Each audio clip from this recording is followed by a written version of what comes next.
Pero bago tayo ma-excite dyan, speaking of PBB, no, let's go back a bit, Michael.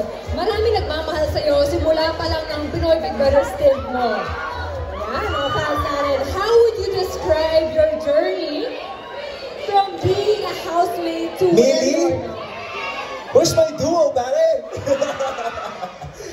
sorry. It's okay, no problem. Again, how would you describe your journey from being a housemate to where you are now?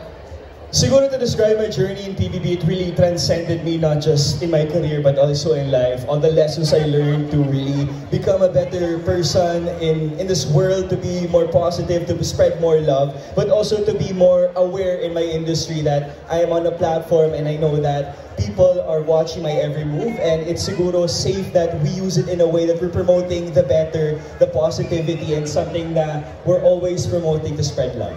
Love that. Grabe naman yun. So much wisdom. At talagang every experience is a learning experience. True. And you know, speaking of those experiences, no, I just noticed your style looks really good today. Yes, thank you. Can you share a bit about your style for today? Mag-outfit check muna tayo. I'm wearing Bench, of course. And itong ating denim jacket with our denim pants as well. So, it's very comfy, and my shirt inside is Bench as well. So, ito talaga OOTD ko pag mga ganito kasi it looks thick but it's very fresh lang. It's airy and it's light, and that's what I like, especially when I'm performing. Indeed, talagang pang everyday ang Bench. Actually, I'm also wearing Bench very beautiful today. Thank you so much. So, pwede nyo i-shop yan sa ating booth later on. Okay, so mabalik tayo, no? After BBB, grabe ang daming doors na nag-open para sa'yo. Kamusta naman ang life after BBB?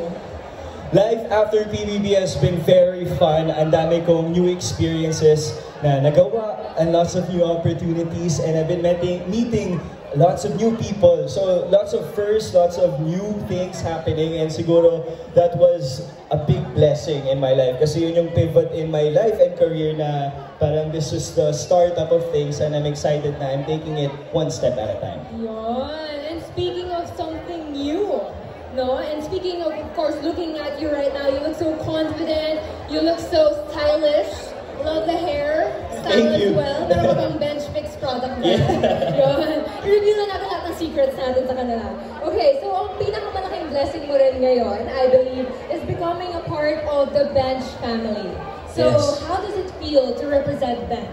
You know, a quick story lang. Before I entered Pinoy Big Brother, we were able to fit it in. We did a shoot for Bench, and it was such a dream come true kasi nung nangyayari yung shoot, parang hindi pa rin makapaniwala na I'll be part of Bench, the Bench family. I mean, it's a very iconic brand here in the Philippines and also globally. Kaya the fact that I was posing for them and modeling with their clothes on, it was something so surreal but very nice. And siguro after PBB, they were the first ones to really support me after I got evicted. Nag-post agad about Bench, and I was like amazed lang na na-evict ako, pero mas masaya kasi nakita ko yung sarili ko sa Bench.